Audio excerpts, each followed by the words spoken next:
Hello and welcome to the Restless Show. My name is Lauren Doyle and I am joined by Joe Parada and special guest Father John Connaughton, priest in the Diocese of Bridgeport, Connecticut, and pastor of the parish of St. Cecilia and St. Gabriel. Welcome, Father John. Thanks, Lauren. Hi, Joe. How are you? Good, Father. How are you? Good. It's good to be with you guys.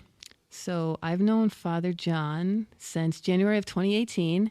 We met in the Holy Land on a pilgrimage with the bishop, which is great. And he's a longtime listener of Restless, correct? Big fan. Big fan. You are? Yeah. It's a great show. You guys do a great job on this program. And I've wanted to have him on, actually, for some time now. So I'm delighted he agreed to record with us. And today we are going to talk about World Youth Day, which is coming up in Lisbon very soon. And Joe and I are both going for the first time, right, Joe? And Father John has been before. So we're looking for some wisdom and some tips and what to expect, because from what I've heard, there are millions of people descending on one city, and sometimes the city cannot always accommodate these people, and the heat is intense, and there's not enough water. I don't know. What are we in for? We're looking for some advice. Oh, well, I'm jealous that you guys are going. I've been to 2 World Youth Days, and they were both great experiences. And you're right. I mean, it's going to be hot in Lisbon when you guys go, and the crowds are going to be huge. But I'm sure you guys will have a great time, and it'll be a very blessed experience for you. All right, so I guess we should start with, what is World Youth Day? Joe, why don't you give us your understanding? Okay. Well, Father, it's been a World Youth Day, but... I'm picking on the seminarian. Oh, and we should also mention that Joe was stationed at St. Cecilia's. Yes, until just a few hours ago, Father was my pastor. Joe just turned in the keys. Yes. Just gave me the keys back. He's so in the kingdom of return, yeah, so... he's no longer my responsibility. No. Nope, I'm free man. Thank God. Yeah, right. Yeah, you made it. It was looking close for a second there.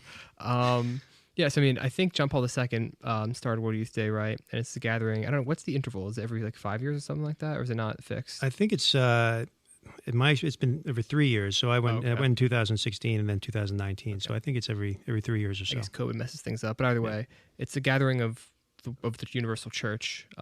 It's for young people, which the church defines incredibly loosely. So there's a lot of people going of arguable youth. Yeah. So I mean, all the seminarians from Bridgeport are going, or at least most of us. And there's also some teenagers from Diocese of Bridgeport going, some young adults, some adults, I guess, some clergy. I don't really know. I mean, my Father, maybe you can give us some insights what actually happens during World Youth Day, like what you actually do. I mean, I think the idea behind World Youth Day is that it's an opportunity for young Catholics from all over the world to come together and be revitalized by the experience of being with each other, and seeing all the different ways the church is experienced and lived throughout the world. So you have people from every part of the globe coming to the event, every language, and so it shows that our faith transcends sort of culture, language, ethnicity, all these different things. And it also sort of breaks us out of our sort of local experience so that we can appreciate our own experience of the church, but also get a greater sense of the universality of our faith. And so that's one of the things that I appreciated from my experiences of World Youth Day and all the experiences that I've had, going to different places and seeing how our faith is lived in different cultures.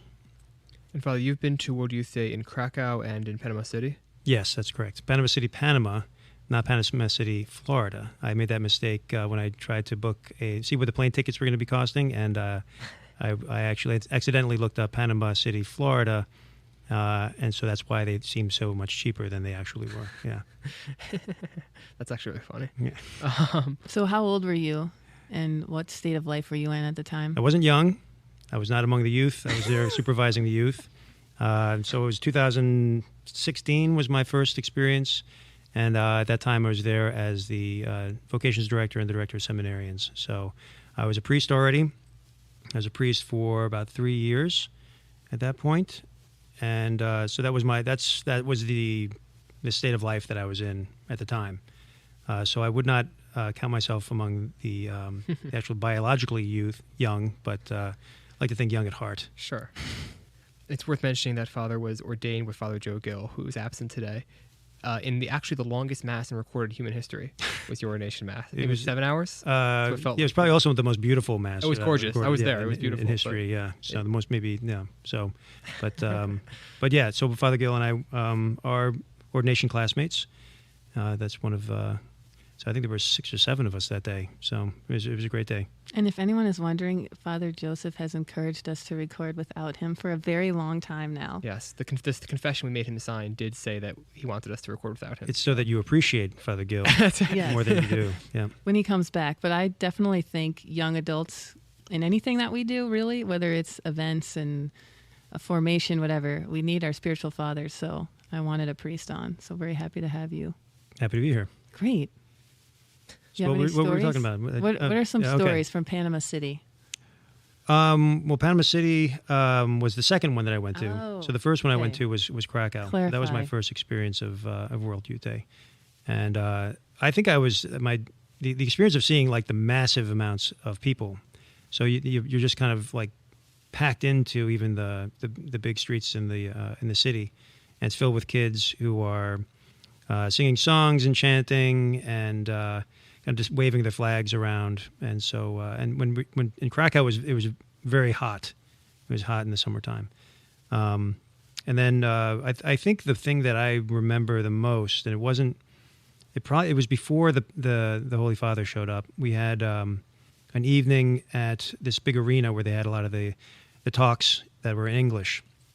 And this one night they had Bishop Barron gave a talk during Eucharistic adoration. So you had this giant arena. There was probably, I want to say like 17,000. I'm just kind of, I think, it seems kind of a random number, but I think it was just around there. It was 17, 20,000 young people and myself and in the arena. And Bishop Barron gave this beautiful talk on the Eucharist, and all of the kids in the arena were praying in adoration, and then they had a Eucharistic procession. And the music was provided by Matt Maher and Audrey Assad. And I wasn't really familiar with their music before I got there. But it was very, very beautiful and very reverent. And they had this sort of moving platform that Bishop Barron was on, wearing his cope and the humeral veil and holding the monstrance. And you could see, I was up in the stands in the arena, and you look down and you see the kids, and they're all wearing the different colored shirts with the different groups that they're part of. And you could watch as the monstrance was being moved throughout the arena floor, that the kids in the chairs would actually, you could see them rotating on the floor on their knees as the monstrance was going by. And there was just something kind of moving to see the really the authentic love for the Eucharist that they were displaying through their act of adoration. And the music was just very beautiful, and it was a very moving experience. I mean, I have to say that's the memory that that I most have of that experience of World Youth Day. Was that evening in the arena with all those people, all those young people who were just, sharing their love for our Lord in the Blessed Sacrament. Wow. So I think that, like whenever I tell people I'm going to Portugal for World Youth Day, the typical response I get is, "Oh, that'll be like nice and relaxing." And I'm like, "No, it won't be relaxing anyway." Yeah, not relaxing at all. But so I think that the temptation is to approach this as a vacation. Mm-hmm. It's not; it's pilgrimage. So maybe you could talk a bit about the difference between the two. Yeah, pilgrimage is something that is an ancient part of our Catholic tradition, and like what the great the Canterbury Tales is a great story about an ancient pilgrimage that Christians would make to Canterbury in England, and it's got all the different characters who tell their different stories as they're making their way to visit the tomb of St. Thomas Becket. And so pilgrimages are just like just part of life as a Christian. And it's different from a vacation, because vacations are, like you said, like they're kind of relaxing, and you just kind of there's a level of fun that's in them, and you're seeking to be refreshed physically through your experience of vacation. Pilgrimage is not a relaxing thing. It's pilgrimages are hard, and in a certain sense by design. So your accommodations are going to be rough. You're not going to be sleeping in. You're not going to be going to the beach. It's going to be hot. So and you're going to be walking around a lot. And so it's hard. And pilgrimages are hard for a reason, because pilgrimages are, in a sense, like sort of an abbreviated experience and an intensified, intentional experience of what life is, right? Our whole life is a movement, it's a journey to our final destination, which is heaven, right? And so we have this experience of going on pilgrimage, going to visit a sacred place, going to encounter someone, in the Pope, who is someone who we venerate as our Holy Father and the successor of Peter, the Bishop of Rome. And so the pilgrimage is, it's not that it's not fun, it is fun, but it's hard, and it's kind of going through that experience of the hardships of not having enough sleep, being hot, and but all the while kind of enjoying each other's company, sharing stories, sharing experiences, singing, doing all these things together as we make that journey towards our final destination. So the pilgrimage is sort of like this small, brief, intense experience of what our whole lives are, so that we can kind of go back and have an understanding of what our lives are really all about.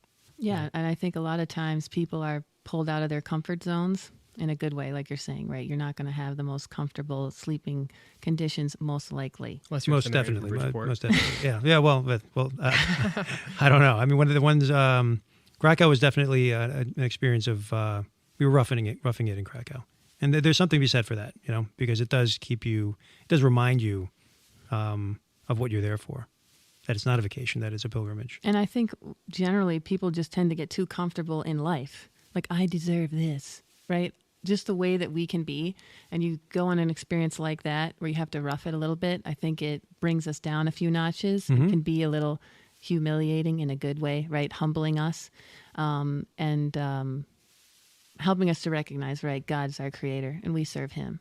Yeah. We're not all so high and mighty. I mean, just even where we are in Fairfield County, right? There's beautiful homes here. People live really comfortable, nice lives.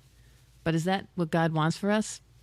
Well, not if it doesn't lead to our salvation, right? So I think it's good to get pulled out of your normal routine and your comfort zone.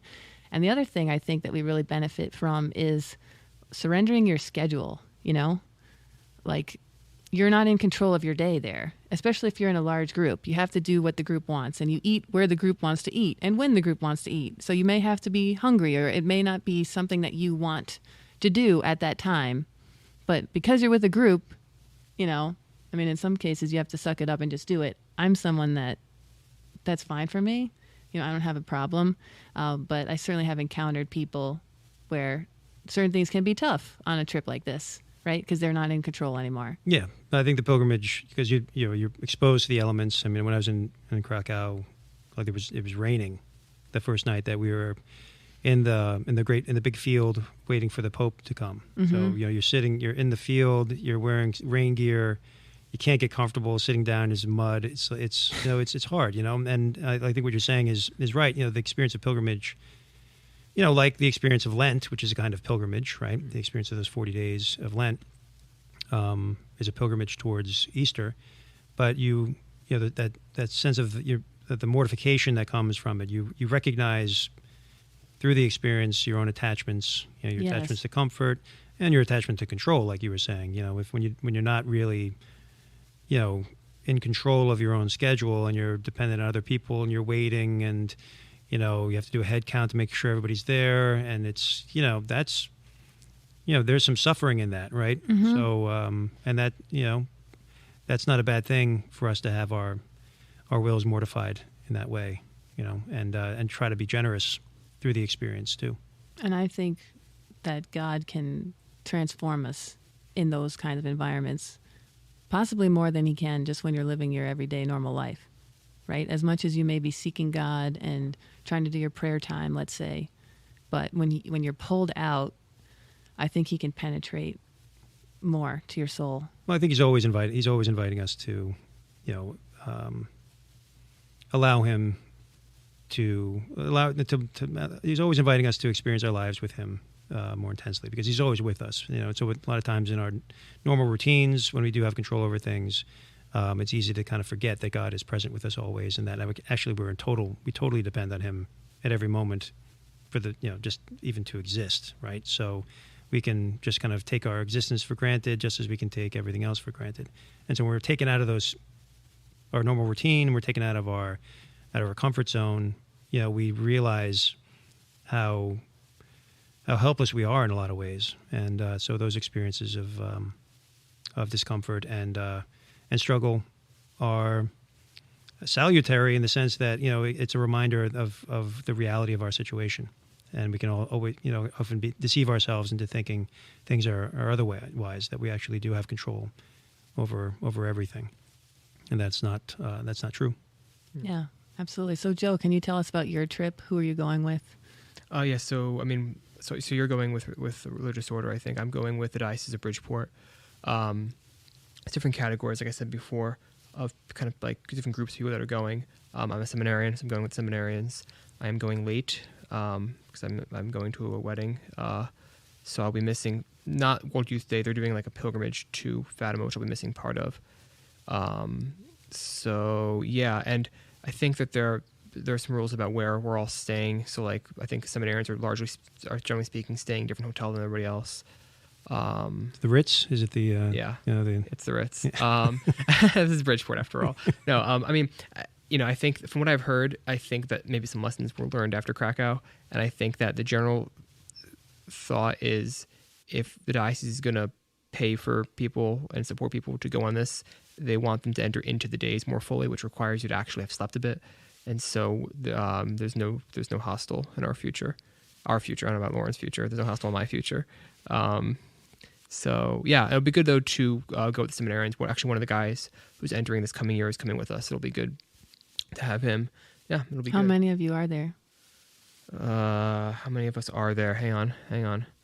I want to say that there are 9. I believe that there are 9 seminarians going, as well as 5 of the newly ordained priests for our diocese are going, of the 6, and our Neocat seminarians are going, but not with us because there's like a separate Neocat thing going on around the same time. What's that called? Oh, they call that the. It happens at Porto San Giorgio. That's where they have their annual gathering. Yeah, and that's a lot of times where the members of their community come from all over the world to find out. Men who think they're being invited to the priesthood come to find out where they're going to be studying. Yeah, for the priesthood. So hopefully we can spend some time with them too. Get to know that group better. But yes, that's the plan for us anyway. And you are. And there's a young adult group from our diocese going as well. So will you be interacting with them? Sure.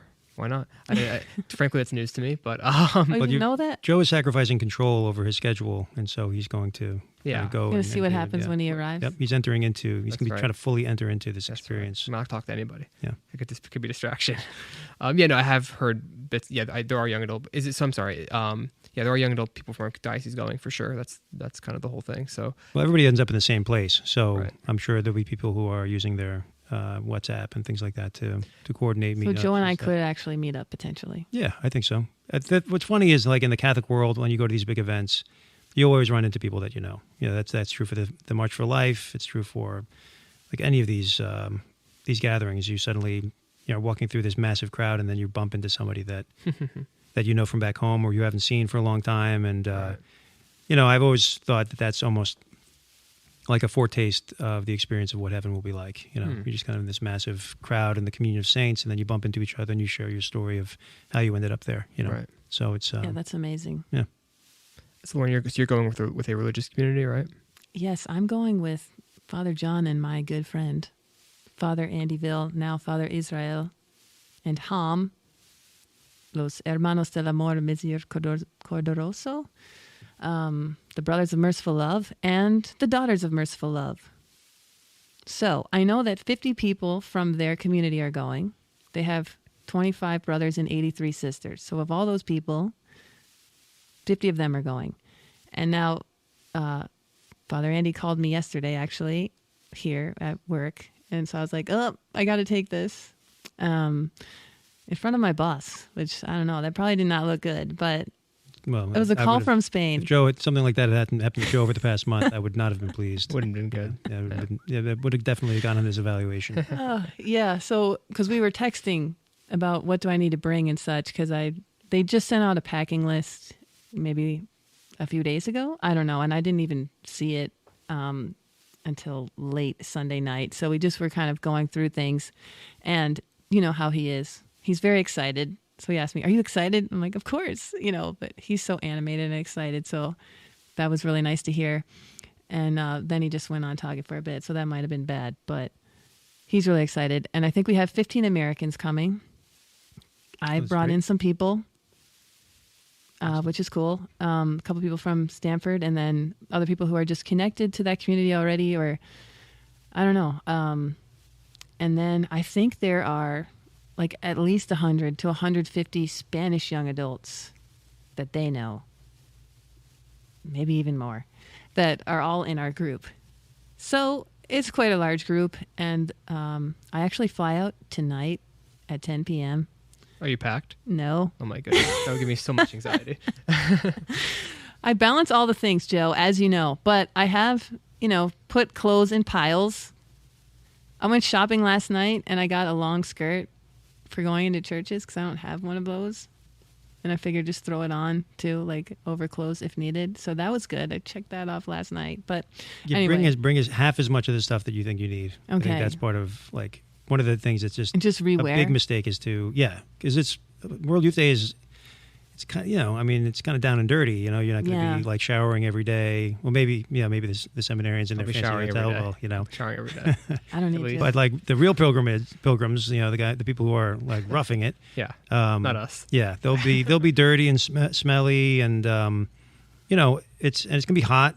But you can use bring some t-shirts. You wear your long skirt with like a nice t-shirt or something like that. It's totally fine. But you want to be comfortable.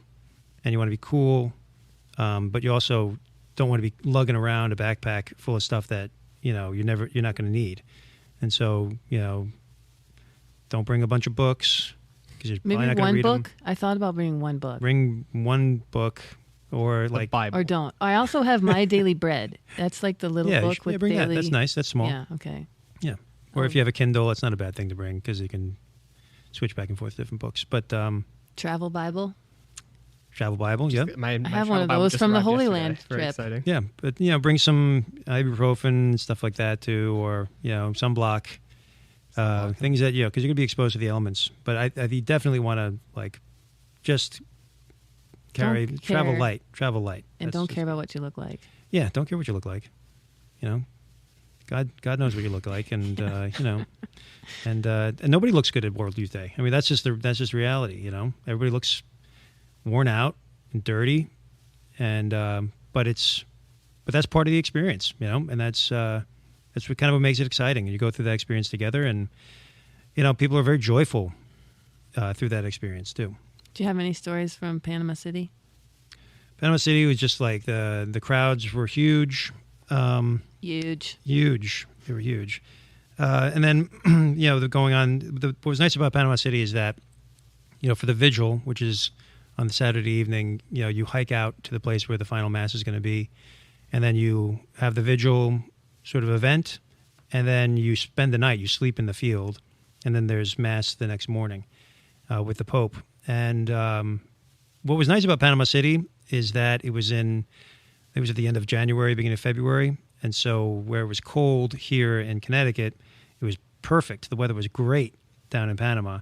And so it wasn't hot like it was in Krakow. It wasn't hot and sweaty, but it was nice. And so sleeping outside in Panama City, like in the field in Panama City, at the end of January, I had a nice, like kind of a simple little air mattress, one of those self-inflating air mattresses, because I wasn't young, so I had to make sure that I had something to sleep on. I was a kind of older pilgrim, and so I slept in that and slept great. And got up the next morning, and it was a beautiful day for the Holy Father's Mass. But then you hike out. You hike back to where the buses are. And so the hike was probably 3-4 miles, which was shorter than the one in Krakow. I think Krakow was at least 10 miles. Wow. Yeah. So I'm not sure what the hike is going to be like in Lisbon, but hopefully it won't be 10 miles for you guys. What was the experience of the Mass like at that scale? And you're seeing it on a screen? Yeah, you see, well, as a priest, I was closer to the area where the Holy Father was saying the Mass. But because of it's so huge, it is it's kind of a strange experience of Mass. But yeah, for me, always celebrating, being able to celebrate Mass with the Holy Father is always a special thing. Did you get to see him up close? When he was driving by. So when he arrives on the Thursday, they have a big event in the field, and the Holy Father shows up, and he drives around through the crowd in the Pope Mobile, and I think I was closer to him in Panama than I was in Krakow, but it's just it's kind of an electrifying thing to be in the presence of the Holy Father. So when I was the first time I was in the presence of the Pope was John Paul II when I was in college. And so I was doing a semester abroad in Rome, and we had a morning where there was an opportunity for a papal audience in the square of St. Peter's. And it was outside, and my seat was kind of like on the far aisle, so I was looking up to see where the Pope was going to be sitting during the audience, and he seemed so far away. And so I was kind of disappointed, but then suddenly the crowd started to stand up, and I looked over, and the Pope Mobile was going right past where I was sitting. And so I was able to and it wasn't even like I was able to, it was almost like I couldn't help myself but to try to reach out and grab his hand. Wow. And I actually was able to grab his hand. That's pretty cool. Yeah, it was pretty awesome. And then You're a third-class relic then. It's amazing. am I a third-class relic? I guess I'm a second-class relic, I think, right? You guys are that close, huh? Well, I would say I'm a second-class relic. But yeah, so I remember just having this feeling of like electricity like running through my body. It was like this kind of awesome thing to have that experience of being there with him, the successor of Peter, and the Holy Father, especially in retrospect. I think we all kind of saw John Paul II as a saintly man, but now that he is a saint, that memory becomes even more precious. No, that's amazing. I've heard from my dad. He got to see Pope John Paul in Michigan in an arena, and the thing that stood out to him was every single person in that arena was locked on the Holy Father, right? Their heads were all facing him, whereas he'd never seen that before, right? When you go to a baseball game or a football game, people are moving around, in any kind of direction, but to all be unified on one person sounds pretty amazing. And I happened to just speak to a parent I know who also went to World Youth Day once and got up close and said she felt like this heat in her body, like from her stomach that kind of went up through her, and like nothing else before. So an amazing experience. And then she said, and then I cried. And I know that happens, right? People have these. I didn't cry.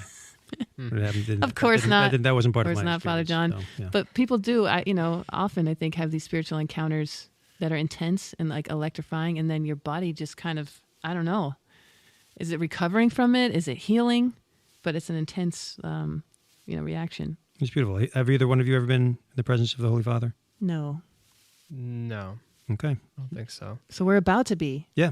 So it'll be interesting to hear what your experience was like in retrospect, and how much my advice to you today was helpful or not helpful. It's going to be one or the other, but I expect that when you come back and you give your report that you will say it was very helpful. Oh, no doubt. So one final thought is, I hear a lot of negative things about Pope Francis, even from my own family, right? But he is the vicar of Christ, as we've said. He is, our leader here in the Catholic world, and there is a connection to him directly to God, which is pretty profound and amazing. So is there a way that we can, I don't know, get people to see beyond, let's say, what you see in the media or what you hear about him, versus just accepting that, the Catholic Church has designated this person to lead us, and he is our spiritual father, and we should pray for his intentions, and that he is a unifying person, and the privilege that it is, I guess, to see him and experience World Youth Day and be in his presence. Yeah, well, every Catholic should have a special kind of filial affection and love for the Holy Father, and pray for him every day, and I think there's something important about that. He is the successor of Peter, and we pray for him every day at Mass, and he deserves to have our devotion as the successor of Peter and the Vicar of Christ. So, it's important to have a real love for the Pope. So I would encourage you, and we do that by showing him our love, by praying for him which we should do every day, and which we do at Mass every time we say Mass. So it's important to have an authentic and genuine affection for the Holy Father. Absolutely. All right. Well, as you guys know, I got to get packing. Yeah, bon voyage. I don't know how you say it in What time is your flight? in Portuguese. 10 p.m. Oh, all right. You know how to say happy trip or I don't know how to have say a good anything trip? in Portuguese. Okay. Yeah. I think you want to like maybe Buona notte. Learn that before I go. Yeah. bom dia. I think can't they- do the guttural throat sound that they do. They say but bom dia. That's That's how good you say day, it. good morning. Yeah. Buona So, tarde. yeah. Good afternoon. And I'm sure the food in Portugal is excellent. I'm sure it's delicious. I love the At the food Ritz in it will Spain. be. I'm sure the seminarians will be enjoying very nice Portuguese meals. I'm not sure what Lauren and the rest of the pilgrims who will be roughing it will be having, but I think we're staying in a parish. yeah, Some I'm of sure. us in homes, some of us Yeah, so maybe you'll be in a having some parish home hall. cooked meals and things like that. So Yeah. it'll be fun.